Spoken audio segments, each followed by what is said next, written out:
My name is Miriam Voss. I am 67 years old, and for 18 years I have owned a small farmhouse on a county road outside Kentville, Nova Scotia. White clapboard, black shutters, a wood stove in the kitchen that I bought from a family in Canning for $400 and installed myself with the help of my next-door neighbor, and a YouTube video that was filmed, I believe, in someone's actual barn. The property is 3/4 of an acre. There is an apple orchard behind the house that predates me by about 60 years, and every September I make more applesauce than any one person could reasonably eat, and I bring most of it to the food bank. Retired here for the quiet. I had 12 months of it before my son-in-law called on a Wednesday evening in May and told me that his parents were moving in. He did not ask. He said it the way you say something that is already decided. Mum's place has sold. They need somewhere, and you've got the room. When I told him I would need some time to think it through, he said the thing I have not been able to put down since. If this is going to be an issue for you, we're going to have to look at other arrangements. Other arrangements. I am 67 years old. I know what that phrase means when your son-in-law says it on a Wednesday evening with hockey in the background. I didn't argue. I thanked him for letting me know and hung up and sat at my kitchen table while the wood stove ticked. Outside, the apple trees were in full blossom. I hadn't gotten up to close the window, and the smell of them was very strong. Welcome to Bold Mom Stories, where we keep the receipts and we read the fine print. Subscribe if you want to know what my son-in-law found when he walked through my door. Let me tell you how I came to own this house, because nothing that happened in June makes sense without it. I worked for 26 years as a land registry officer for Kings County.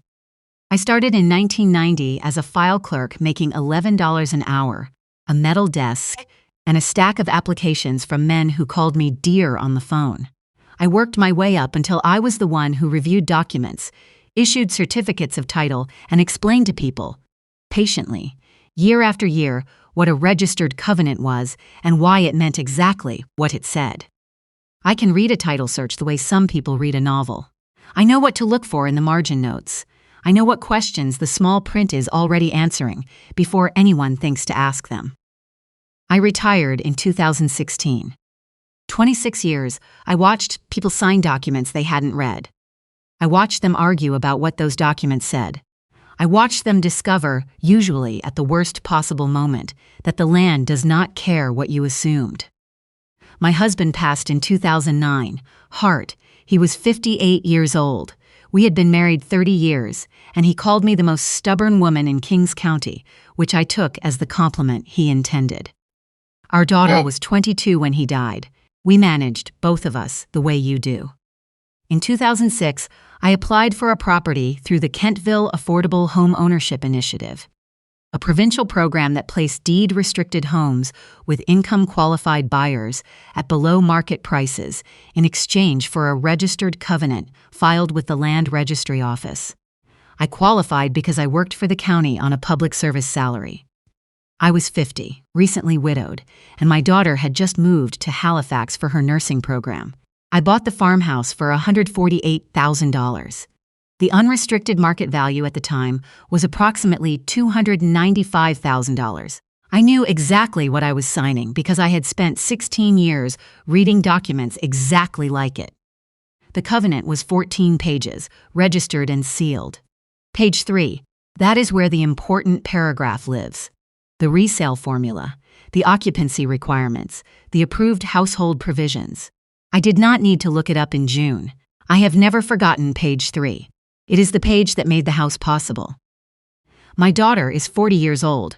She is a nurse practitioner at a family health clinic in New Minas, and she has more patience with frightened people than anyone I know. She married my son-in-law in 2011.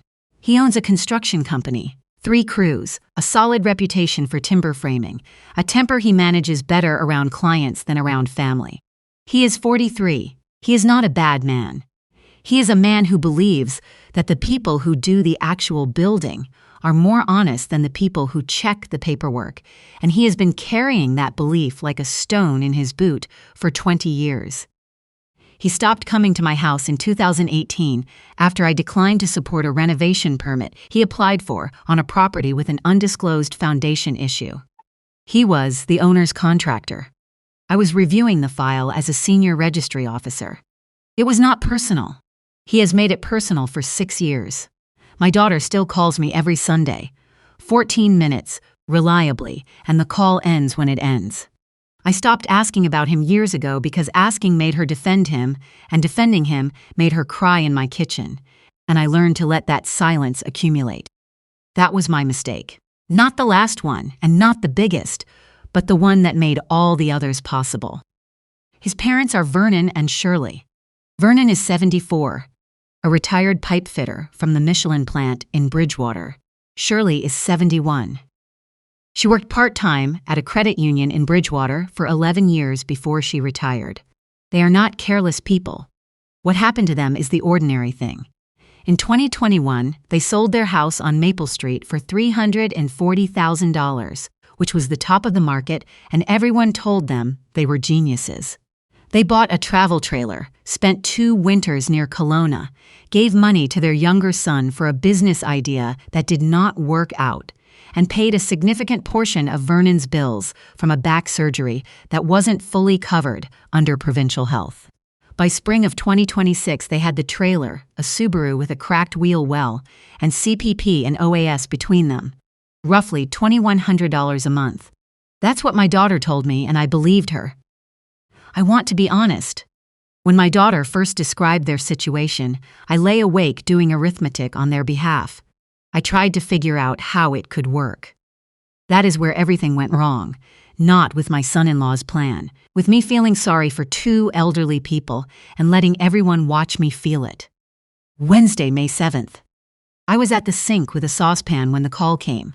I could hear a game on in the background, his boots on a hardwood floor. Mum's place closed last week, he said. She and Dad need somewhere before June. You've got 2 empty bedrooms. I said I would need time to think it through carefully and talk it through properly at a table.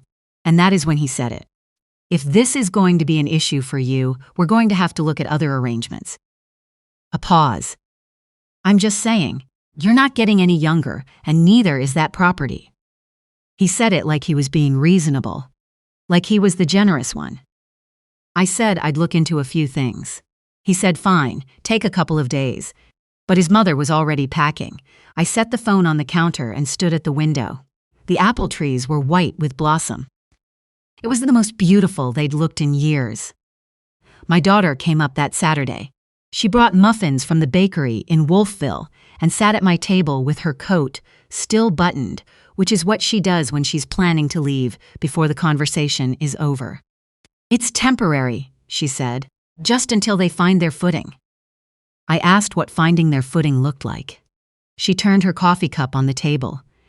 His mother had already sent a list, in her own handwriting, of what she would need in the spare room.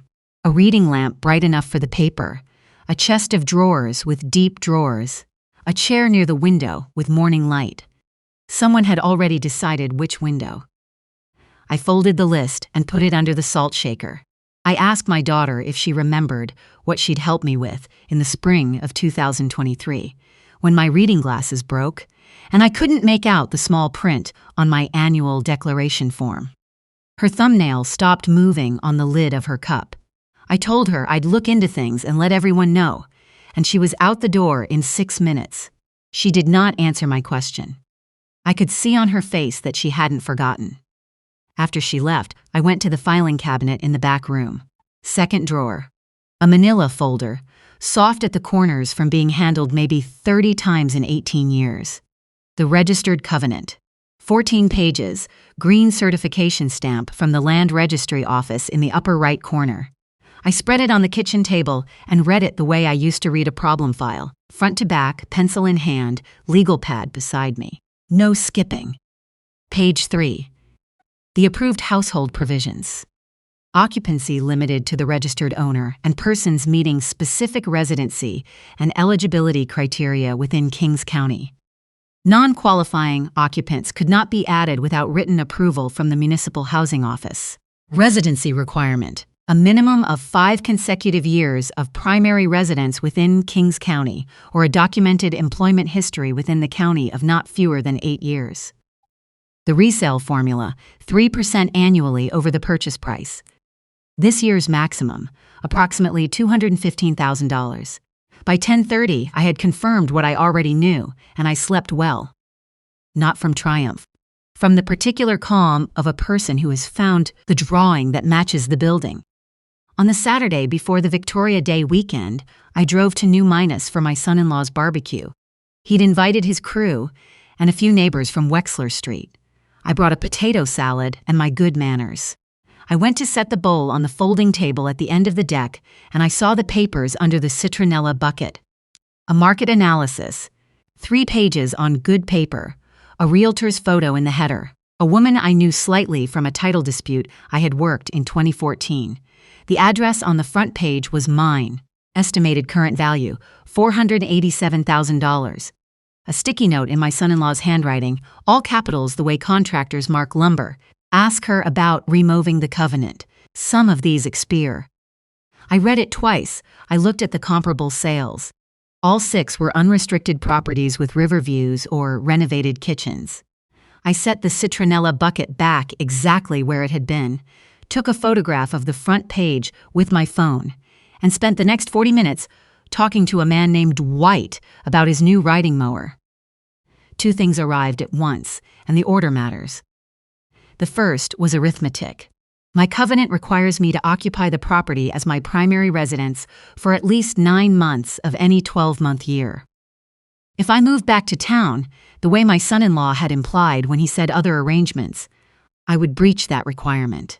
The municipal housing office would be notified. The house would not become mine to sell at market value. It would be subject to acquisition at the formula price or reversion, depending on the terms. The trap was not accidental.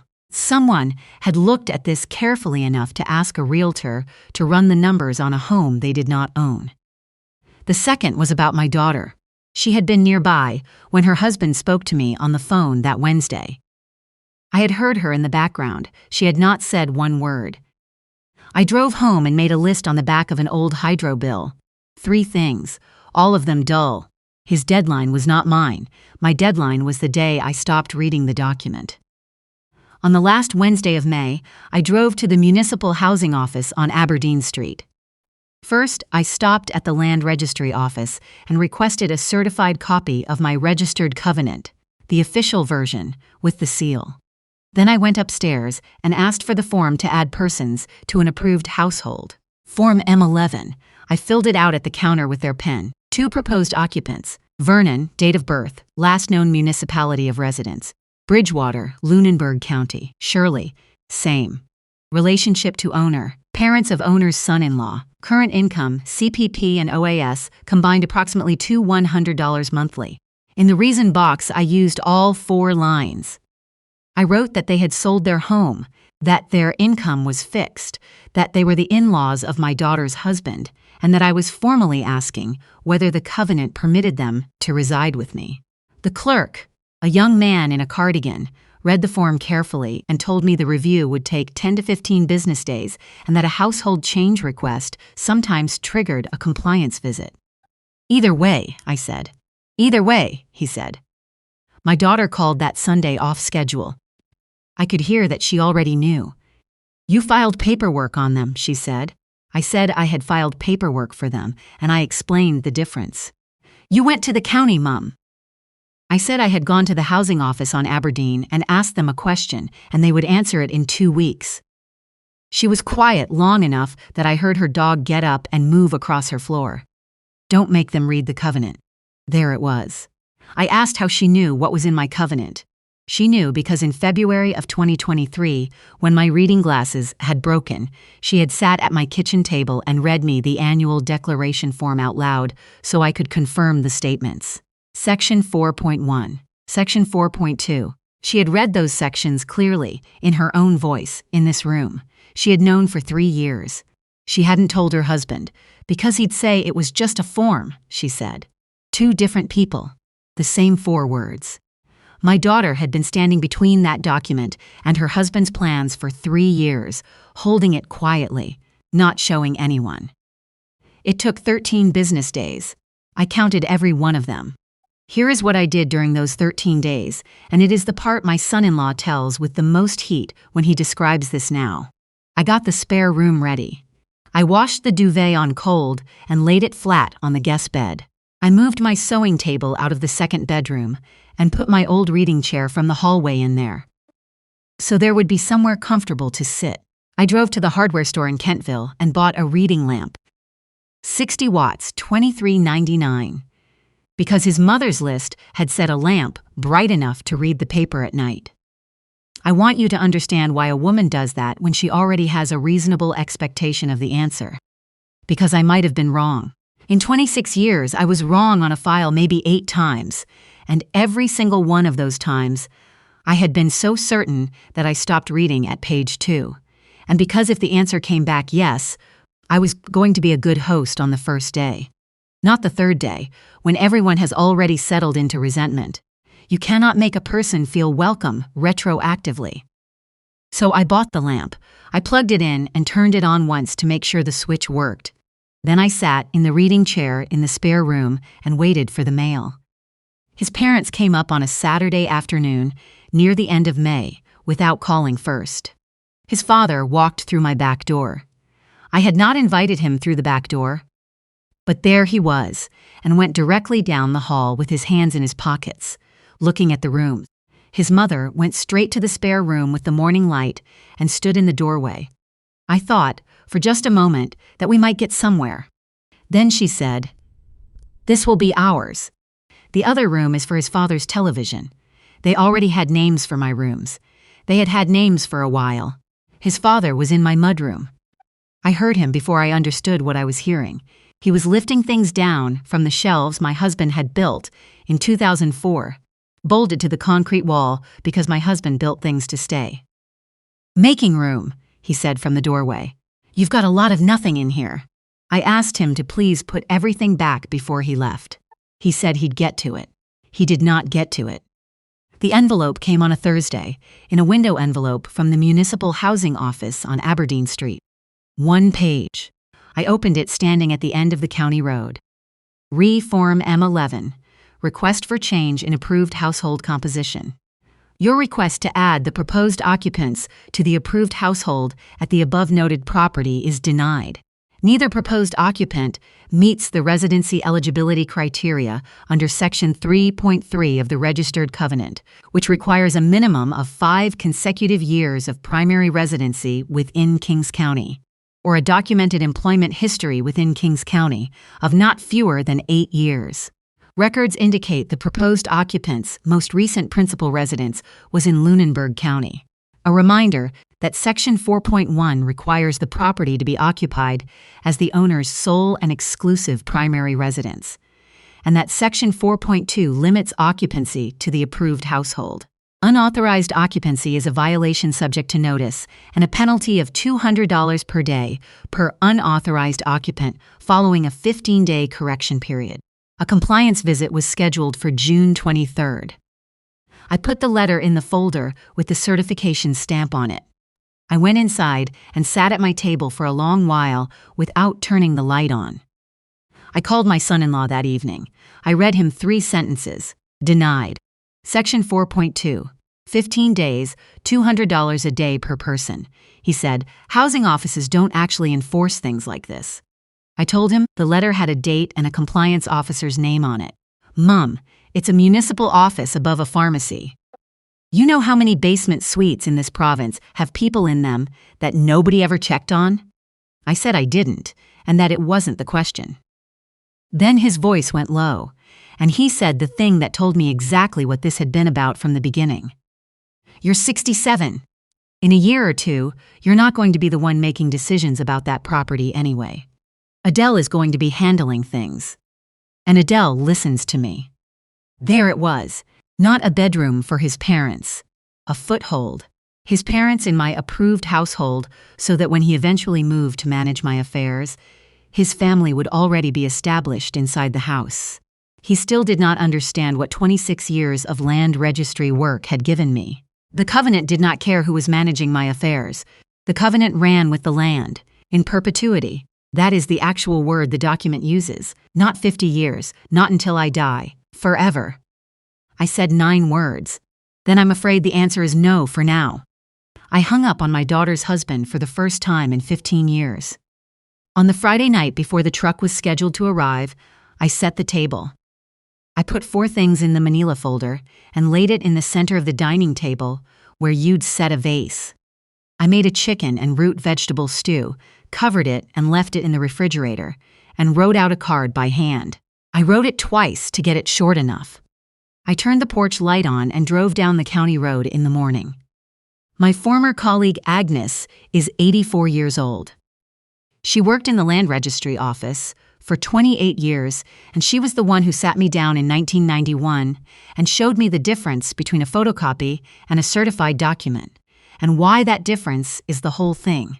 I did not tell her what was happening at my house. She has enough on her mind with her hip. We had tea. She showed me a photograph of her great-grandchild. She asked whether the apple blossoms had been good this year. I told her the best in years.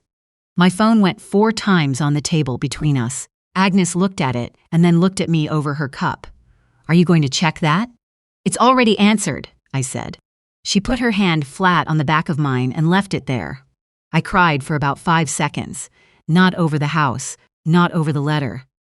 Over the card I had written telling 2 people where the stew was, because I had meant it. I had wanted the answer to come back yes. It hadn't. And I had still made the bed. Here is what was on my table when I left that morning. The certified covenant, all 14 pages, green seal. Page 3, folded down at the corner with the occupancy clauses underlined in pencil, because I have never in my professional life underlined a document in pen. The denial letter from the housing office, dated June 10th, with his parents' names printed on the second line. A copy of my annual declaration of occupancy, signed February 6th, under penalty of statutory declaration, listing every person residing at the property. 1 name on that list, mine. And my husband's old folding rule, the wooden kind, brass hinges, 6 feet, laid across the top of everything so the pages wouldn't lift if someone opened the door. On top of the rule, a card. Stew is in the fridge. $3.25 for 35 minutes. Please read page 3 before you unpack. MV. I left the porch light on, which is a foolish thing to do at 8 in the morning in June. At the bottom of the county road, coming up as I was going down, was their Subaru with his father at the wheel and his mother in the passenger seat. I raised 2 fingers off the wheel the way you do on a rural road. His father did not raise his. I kept driving. When I came back at noon, my son-in-law was in the kitchen holding page 3, not the folder, just the 1 page. By the corner, the way you hold something you already know has beaten you. He said I had ambushed his parents. He said I had been sitting on this since May. He called me a bureaucrat twice, and the second time his voice broke on the middle syllable. You could have just said no. I told him I had on the 7th of May on the phone, and that I had also asked him to sit at a table with me and my daughter and go through it on paper. He had told me he didn't need paperwork to move his parents. That's not how families work, he said. I told him that up here, in this house, that is exactly how this family works, because I have not been a part of a real conversation in 6 years. He said he would find a lawyer. He did not find a lawyer. The compliance officer came on the 23rd. He was polite, efficient, and unhappy about being called out on a warm Tuesday. He took his photographs and made his notes, and when he asked whether I understood that filing M11 had triggered the visit, I told him I had filed it voluntarily and in good faith prior to any occupancy occurring. He confirmed no penalty would be assessed for that reason. He issued the notice of violation with the 15-day correction window. My daughter was in the hallway. She came close to me and said it low, so the officer wouldn't hear. Just tell him they're only visiting, Mum. 40 years old, my only child, in my own hallway, asking me to make a false statutory declaration about the occupancy of my home. I said 4 words. I signed that form. She stepped back as though I'd put a hand out. They left on day 11. His father replaced the items on the mudroom shelves before he carried things out to the trailer. That was the one thing that happened which I did not expect. The housing office closed the file on July 3rd. No penalty. Owner had self-reported in good faith. My daughter did not call for 5 Sundays.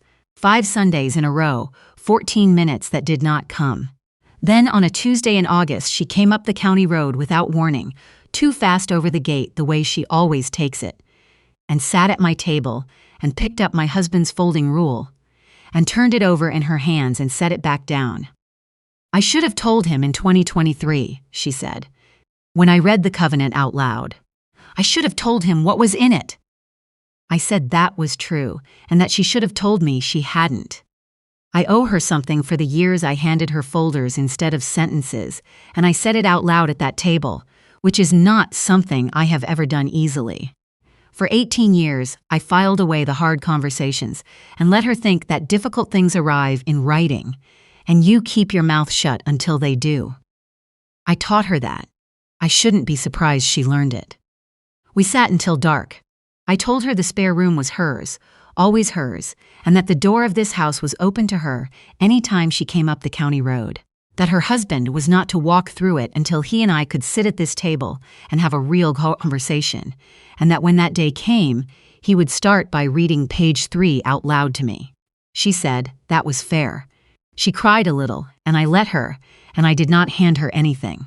We ate cheese and crackers standing at the counter the way we used to when she was small, and neither of us felt like washing dishes. The reading lamp is still on the nightstand in the spare room. 60 watts, $23.99. I bought it for a woman who walked into my house and renamed my rooms before she had read a single page. I have thought about putting it in the closet. I keep not doing it because it turns on when I need it to, and because when I walk past that room at night I can see it from the doorway, and it tells me something I need to be able to see. I was not being cold in June. I was being exactly as warm as I knew how to be, which turned out to be 1 lamp, 1 made bed, and 1 pot of stew at 325 degrees. A house is not something your children's families get to redistribute when the timing suits them. It is not a vacancy that belongs to whoever needs it most.